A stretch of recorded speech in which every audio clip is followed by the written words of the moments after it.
का ऐलान कर दिया है। बुधनी से राजकुमार पटेल को टिकट दिया गया, विजयपुर से मुकेश मल्होत्रा को टिकट दिया गया है।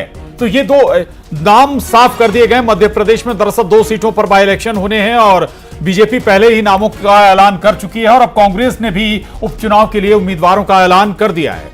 बुधनी से राजकुमार पटेल पर कांग्रेस ने भरोसा जताया है। पहले भी मैदान में उतर चुके हैं राजकुमार पटेल, हालांकि शिकस्त झेलनी पड़ी थी। और विजयपुर से मुकेश मल्होत्रा को टिकट दिया है।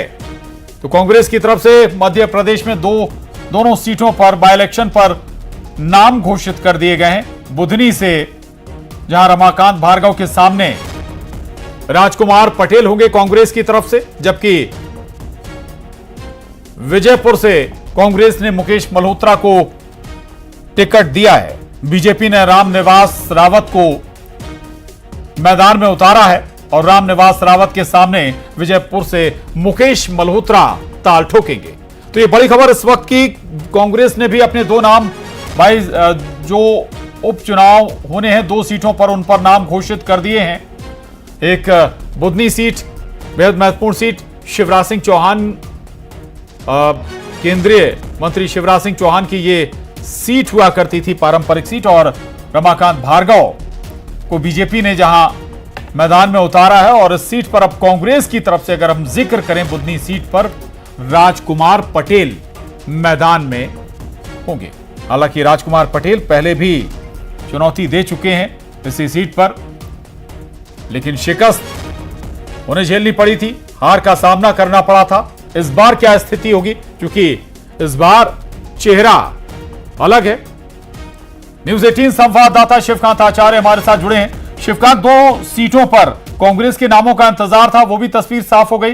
क्या आधार रहा इन नामों पर मोहर लगाने का कांग्रेस की तरफ से?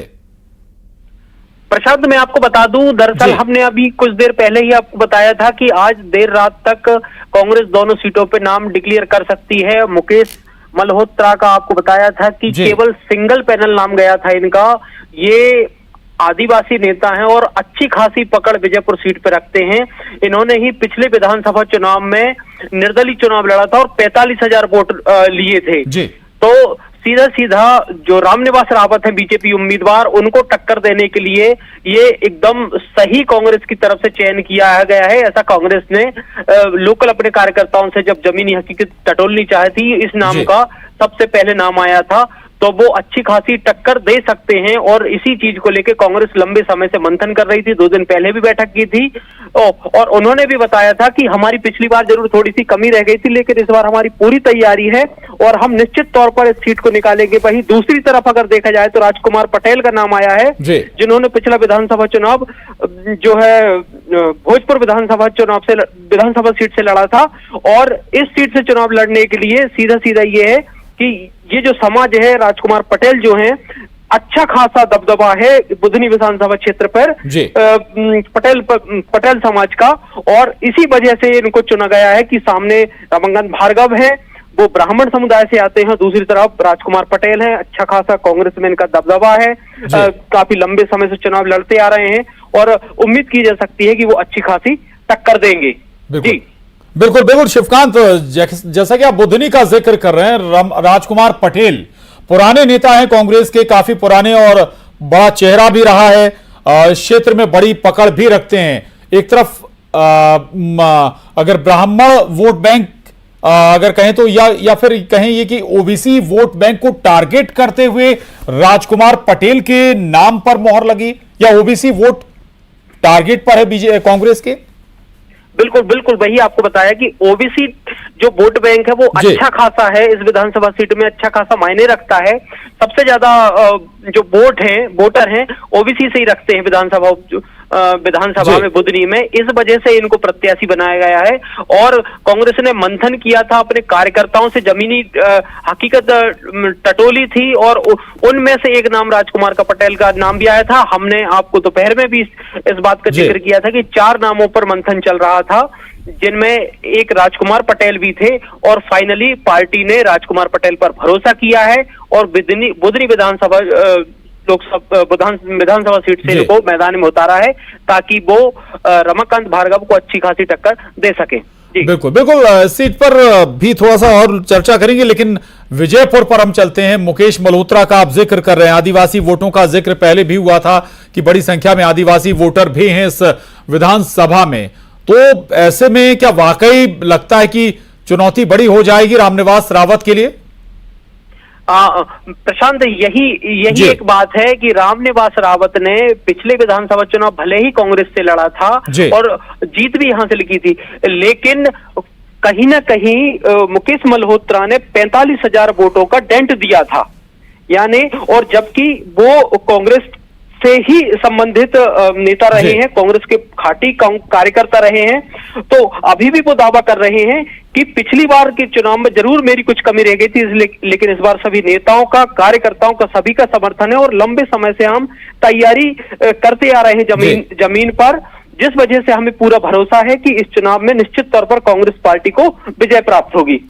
बिल्कुल बिल्कुल, और अमूमन विधानसभा चुनाव में अगर हम जिक्र करें तो बहुत नजदीकी हार जीत का मामला होता है अगर मुकाबला कड़ा है तो। दूसरा ये, लेकिन एक चुनौती जरूर जिसका जिक्र बार बार होता है कांग्रेस के मद्देनजर की, जो नाराज हैं या कहें कि जो नाराज होते हैं अमूमन एक सीट से कई टिकट के दावेदार होते हैं, क्या उन्हें एक साथ एक मंच पर या कहें कि चुनावी अभियान में कांग्रेस जोड़ पाएगी तन मन के साथ?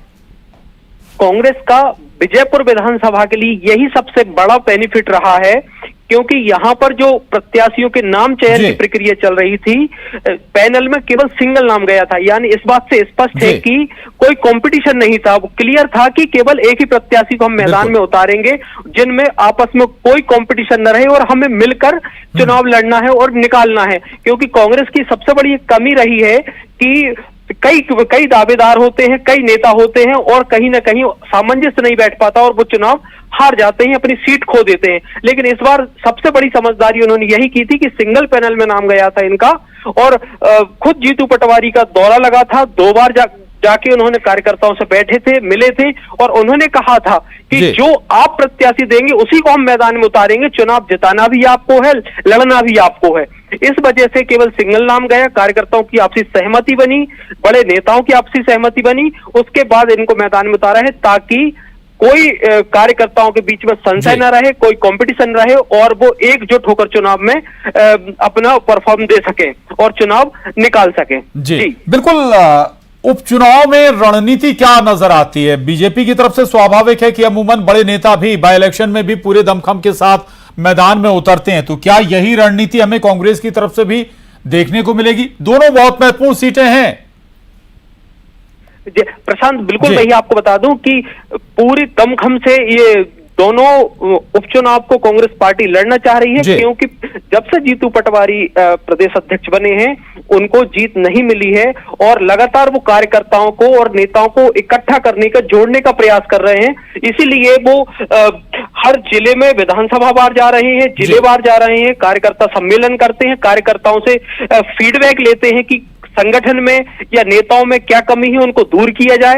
दूर करने के बाद जहां भी उनको परिवर्तन करने का लगता है परिवर्तन किए जाते हैं। 2 दिन पहले ही बैठक जो की थी उसमें भी उन्होंने, जीतू पटवारी ने बैठक करी थी, उसमें कहा गया था जो हमारे कार्यकर्ता ब्लॉक लेवल के अध्यक्ष थे उनको हम हटा दिए जाएंगे क्योंकि वो निष्क्रिय थे और जमीनी लेवल पर काम नहीं कर रहे थे।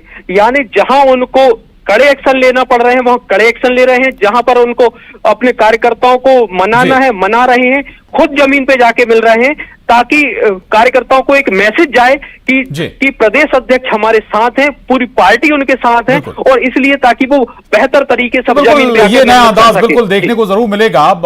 जो लीडरशिप है कांग्रेस की रहेगा। शिवकांत, लौटूंगा आपके पास और दीपक दंडौतिया हमारे साथ जुड़ गए हैं शिवपुर से और जानकारी के साथ। दीपक, विजयपुर बहुत महत्वपूर्ण सीट है और अगर हम कहें कि तो ये नाक का सवाल भी न केवल रामनिवास रावत के लिए होगा, बल्कि चूंकि रामनिवास रावत कांग्रेस छोड़कर बीजेपी में आए हैं तो ये कांग्रेस के लिए भी एक बड़ी चुनौती का मामला है।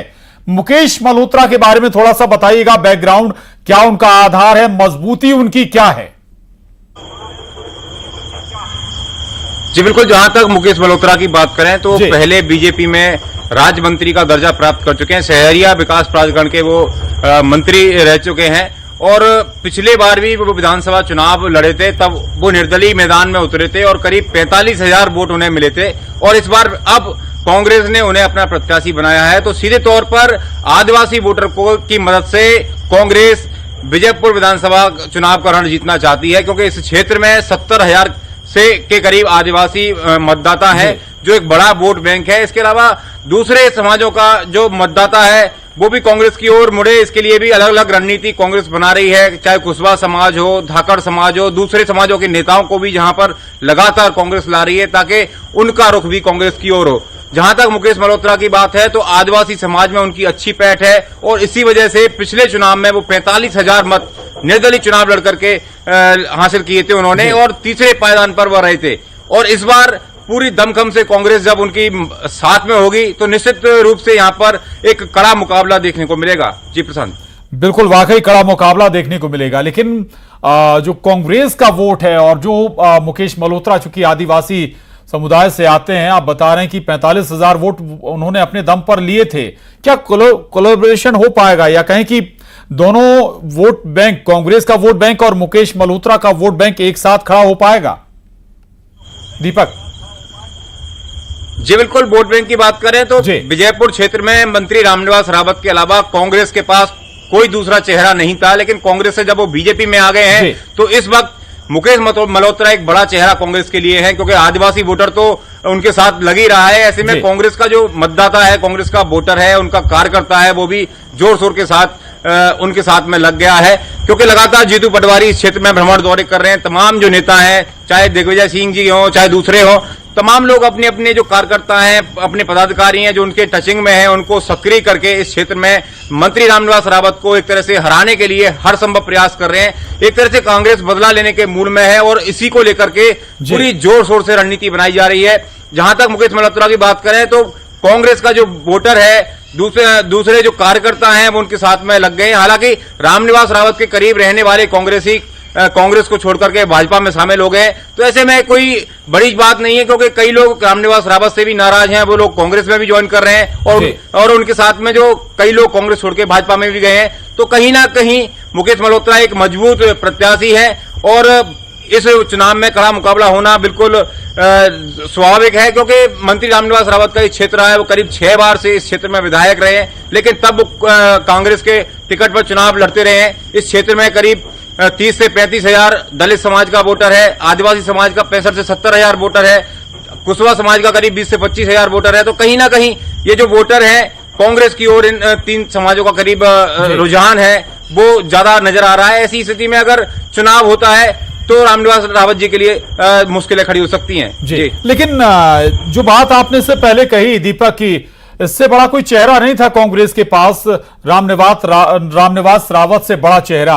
अब रामनिवास रावत खुद बीजेपी में चले गए, उनके साथ बहुत सारे कांग्रेसी भी भाजपाई हो गए, एक बड़ा वोट बैंक उनकी तरफ भी ट्रांसफर हो गया। तो फिर कांग्रेस यहां कमजोर स्थिति में नहीं है, केवल मुकेश मल्होत्रा के भरोसे है क्या कांग्रेस?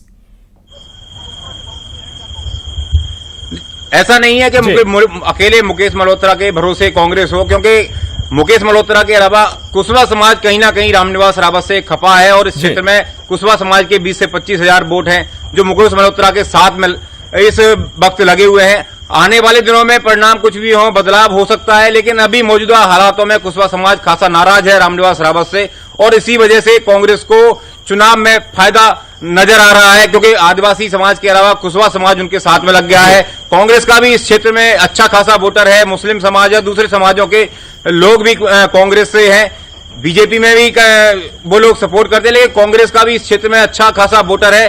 तभी तो लंबे अरसे से हम देखते चले आ रहे हैं कि रामनिवास रावत 6 चुनाव जीते हैं। हालांकि पिछले चुनाव के अलावा और दूसरे चुनावों में ये जाता रहा है कि 2000-3000 के अंतर से वह चुनाव जीते हैं, लेकिन जिस तरह से एक आदिवासी नेता के तौर पर कांग्रेस में मुकेश मल्होत्रा की एंट्री हुई है, तो दीपक रहिएगा, कांग्रेस लौटूंगा मैं आपके साथ और आपके पास, लेकिन इस वक्त हमारे साथ विजयपुर से कांग्रेस उम्मीदवार मुकेश मल्होत्रा जी जुड़ गए हैं। मुकेश मल्होत्रा जी, स्वागत है आपका न्यूज़ 18 पर।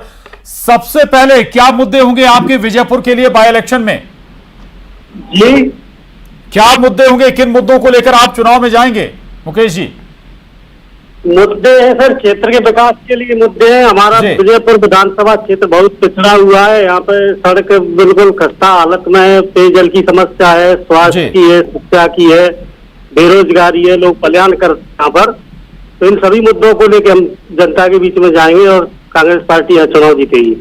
आपको भरोसा है कांग्रेस पार्टी चुनाव जीतेगी, लेकिन कांग्रेस छोड़कर विजयपुर से रामनिवास रावत बीजेपी में चले गए, वही आपके सामने हैं।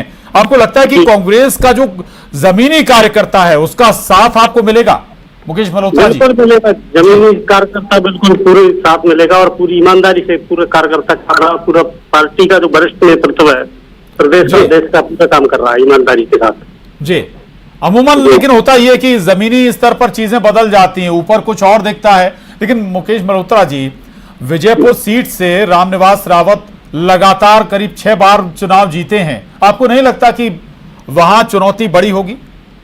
नहीं, चुनाव चुनौतीपूर्ण होता है, लेकिन जनता में आक्रोश है क्योंकि कांग्रेस पार्टी ने उनके लिए 6 बार विधायक का टिकट दिया और 6 बार विधायक ही बने वो, और सांसद का भी दिया। इसके बाद पार्टी के साथ उनने धोखा किया, तो इसका बदला विजयपुर की जनता लेगी इस चुनाव में। जी, आपको लगता है कि रामनिवास रावत से बदला लेगी विजयपुर की जनता? लेकिन दावा करते हैं रामनिवास रावत की उन्होंने क्षेत्र के लिए बहुत सारे काम किए हैं, विकास के तमाम काम किए हैं, लेकिन आप गिना रहे हैं कि बहुत सारी चीजें बाकी हैं इस विधानसभा क्षेत्र में जो होनी जरूरी है अभी।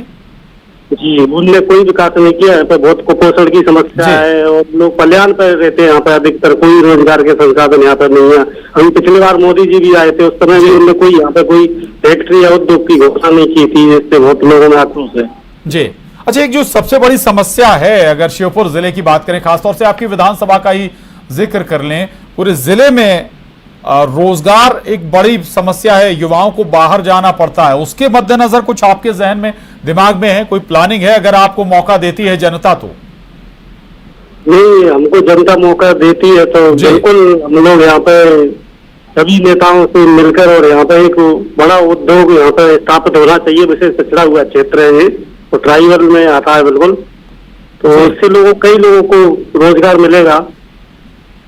जी, आपको लगता है कि इस तरह से रोजगार मिल सकता है, बढ़ाया जा सकता है? आधारभूत जरूरतें आपको लगता है कि और आवश्यकता है यहाँ पर करने की? आधारभूत जरूरतें, सड़क, पानी, बिजली और हाँ, सड़क, पानी, बिजली, तमाम ऐसे मुद्दे हैं जिससे यहाँ पर लोगों को संसाधन उपलब्ध हो जाए तो रोजगार मिलेगा।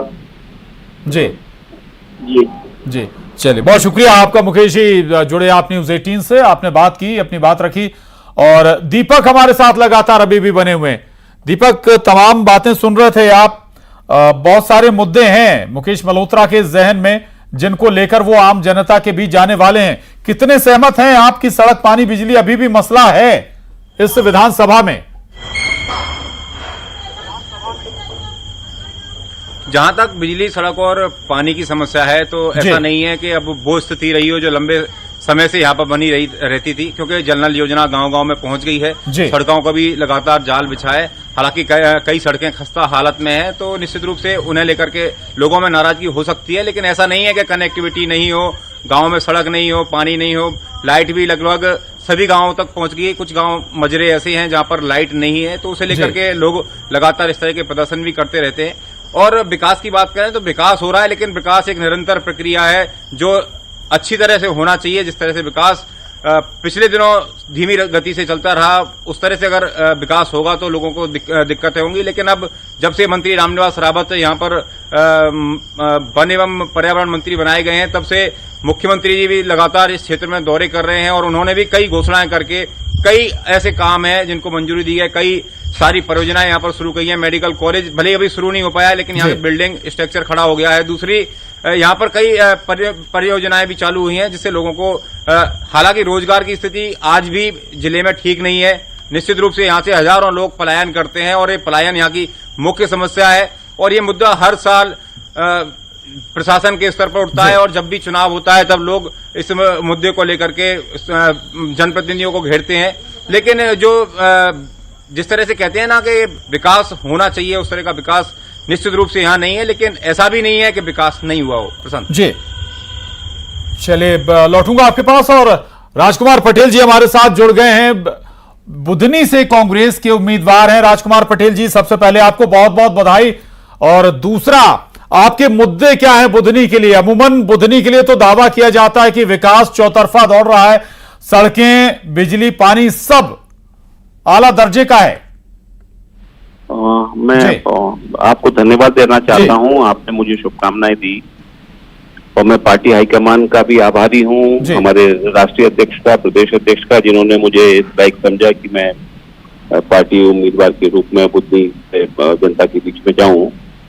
बुधनी अपने आप में पहले से ही विकसित क्षेत्र है जी, और विकास की संभावनाएं कभी भी खत्म नहीं होती है।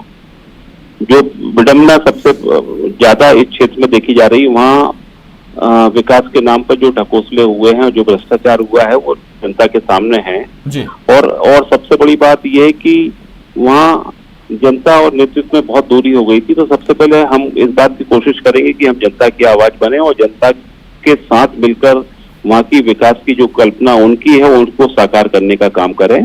और इसी मुद्दे के ऊपर हम जनता के बीच में जाना चाहेंगे।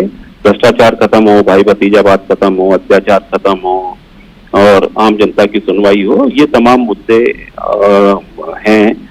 और जिसमें खासतौर पर किसान, अनुसूचित जाति और जनजाति इस समय बहुत ही ज्यादा वहाँ पर पीड़ित और शोषित है, जिनकी आवाज कहीं नहीं सुनी जाती है, वो आवाज हम बनने की कोशिश करेंगे। जी बिल्कुल। दो बातें, और एक तो रोजगार पर क्या, अगर भविष्य में जनता मौका देती है तो क्या प्लानिंग आपकी होगी रोजगार वहां पर और बेहतर तरीके से लाने के लिए, क्योंकि ये बड़ा मसला हमेशा से रहा है और आगे भी संभव रहेगा। दूसरा, एक मेडिकल कॉलेज को लेकर एक जरूर बड़ा मसला था बुधनी में, उस पर क्या राय रखते हैं आप? देखिए, दो चीजें हैं जी। अब ये उपचुनाव में बहुत सारी बातें इस समय करने की नहीं है जी, क्योंकि अभी प्रदेश में भारतीय जनता पार्टी की सरकार है। भ्रष्टाचार, बेरोजगारी, ये तमाम मुद्दे आज ज्वलंत मुद्दे हैं। इसके ऊपर तो हम निश्चित रूप से काम करना चाहेंगे जी। लेकिन आज जो शोषण पिछले 20 वर्षों में बुधनी विधानसभा की युवाओं का हुआ है जी, उसमें उसके लिए जरूर हम लोग आवाज अपनी बुलंद करेंगे। और साथ साथ ये भी चाहेंगे कि किसी भी तरह हम लोग इस बात का प्रयास करें कि वहाँ के लोकल नौजवानों को रोजगार मिले जी, और वहाँ उनको उनकी जो लाइफ स्टाइल है वो सुधरे जी। तो उसके लिए हमारा प्रयास रहेगा। और दूसरी बात, जहाँ तक आपने मेडिकल की कॉलेज की बात की है, मांग नसरुल्लाहगंज की थी, खुला बुधनी में, अब वो कब खुलेगा, कैसे खुलेगा, अभी एक लंबी कहानी है। अभी तो केवल उसकी एक आधारशिला रखी गई है और बिल्डिंग का काम चालू हुआ है, उसको खोलने में भी बहुत समय लगने वाला है जी। तो वो अगर खुलेगा तब फिर उस पर सुविधाएं सारी जुटाई जाए, उसके लिए हम लोगों का प्रयास रहेगा जी। हालांकि बीजेपी तो अभी से इसका श्रेय ले रही है, इस पर भी थोड़ा सा जरूर बताइएगा। दूसरा एक मसला ये भी है कि ये लंबे समय से सीट, शिवराज सिंह जी इस सीट को जीतते आ रहे हैं और अभी भी जो आपके सामने चुनावी मैदान में होंगे रमाकांत भार्गव, वो इनके बेहद खासम खास कहे जाते हैं। आपको नहीं लगता कि एक लिहाज से चेहरा, या कहें कि भले ही रमाकांत भार्गव जी हों, लेकिन चुनाव तो या लड़ाई तो ये सीधी शिवराज सिंह जी से ही होगी आपकी? देखिए, बुधनी चुनाव बहुत बड़ा चुनाव होने वाला है और शिवराज जी से पहले 2 बार हम लोगों ने भी उसका विरोध किया। एक बार मैं विधायक रहा, एक बार मेरे भाई विधायक रहे जी। तो क्षेत्र में हम लोगों का जो संपर्क, संबंध और हमारे संवाद है जी, वो निरंतर है। इसलिए कोई आसान चुनाव हम भी इसको नहीं मानते, बहुत बड़ा चुनाव होगा, लेकिन अंततः इसको हम लोग कैसे जीते उसके लिए हम लोग सारा प्रयास करेंगे और इस चुनाव को हम लोग जीतेंगे जी। बिल्कुल। आखिरी सवाल है आपसे, एक जो अक्सर सवाल खड़े होते हैं कांग्रेस पर कि जब चुनाव लड़ती है कांग्रेस तो संगठित नहीं रह पाती है, बुधनी विधानसभा में ऐसी तस्वीर तो नहीं बनेगी? नहीं, जीतू पटवारी जी ने जो पिछले 5-6 महीनों में जो प्रयास किए हैं, कांग्रेस एकजुट है और एकजुट होकर चुनाव लड़ेगी जी। चलिए, बहुत शुक्रिया राजकुमार पटेल जी। जी, थैंक यू। बात करने के लिए आपका।